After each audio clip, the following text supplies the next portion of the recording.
चलो एक बार पुनः जोरदार ताली के साथ सम्मान कर दो हमारी ये बहन उनके ऊपर। और बड़े ही भाव के साथ हम और आप रस स्वादन करत रहे। हमारे छत्तीसगढ़ के संस्कृति में जिन एक गीत आते और वही गीत ला समूह के रूप में आप मन के बीच में प्रस्तुत करत रही हमारे छोटे छोटे बहने मन निशंती। आज हमला और वापला आज जोड़े के आवश्यकता है हमारे संस्कृति से, हमला वापला जोड़े के आवश्यकता है हमारे संस्कार से, आपला हमला जोड़े के आवश्यकता है हमारे ये सभ्यता से। और जब तक हम हमारे सभ्यता से नहीं जुड़बो, जब तक हम अपन संस्कार से नहीं जुड़बो, जब तक हम अपन संस्कृति से नहीं जुड़बो, तब तक हम और आप एक छत्तीसगढ़िया कहला नहीं सकत। निसंदेह छत्तीसगढ़ महतारी ही ऐसा है जे महतारी की गोद में आप और हम जन्म ले हैं, और जन्म ले हैं तो हमारा आपके कर्तव्य है कि हम वो माता रानी के वो जो विभिन्न प्रकार के गीत संगीत है वो गीत संगीत ला हम मंच के माध्यम से प्रस्तुत करन और प्रस्तुत करके हम और आप ऊपर से जुड़ के रहा।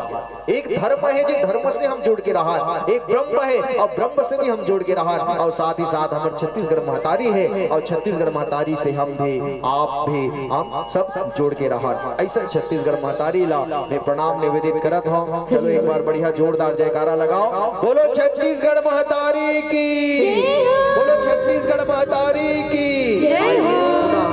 लोक आराधना के कार्यक्रम आप सबके भी सादर अगली कड़ी में आप मतलब जोड़ दो।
सबसे निवेदन पुनः एक बार जोरदार ताली बजा दो। और बीच में सामने में बैठी तोनो मन गायब हो गए का वो आइसक्रीम खा के इस ओके और राइट आप मन बैठे रहो, कोई बात नहीं। बहुत अच्छा लगा थे आपके गांव में आए हैं तो, अब भले कम संख्या हो लेकिन भले संख्या कम है लेकिन देखने वाला में जोरदार दम है। एक बार जोरदार ताली बजाओ आप मन के सम्मान में। निशंती आओ हम आप अभी देखत रहे हमार छत्तीसगढ़ के नंदावत गीत हमारी टीम के माध्यम से और मैं बहुत बहुत आभार साधुवाद ज्ञापित करत हूँ। आओ श्री राम की दरबार में, राम जी महाराज के दरबार लगे हैं, श्री राम की दरबार में दुख दर्द सभी मिट जाते हैं। दुनिया के सदाए लोग यहाँ सीने से लगाए जाते हैं। ये महफिल है मतवालों की, हर शख्स यहाँ मतवाला है। भर भर की जाए इबादत यहाँ सबको पिलाए जाते हैं। ऐ जगवालो ऐ जरवाए वालों क्यों डरते हो इस दर पर शीश झुकाने में, और एक बार लगाओ जयकारा क्या हर्ज है ताली बजाने में, क्या हर्ज है ताली बजाने में। बोलो श्यावर रामचंद्र की, बोलो छत्तीसगढ़ महतारी की, बोलो भारत माता की। पुनः आप आओ हम चलन अगली कड़ी की ओर लोक आराधना के साथ जुड़ा।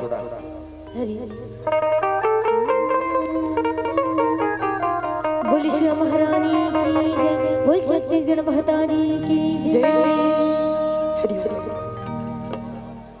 हरि हरि हरि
भंडार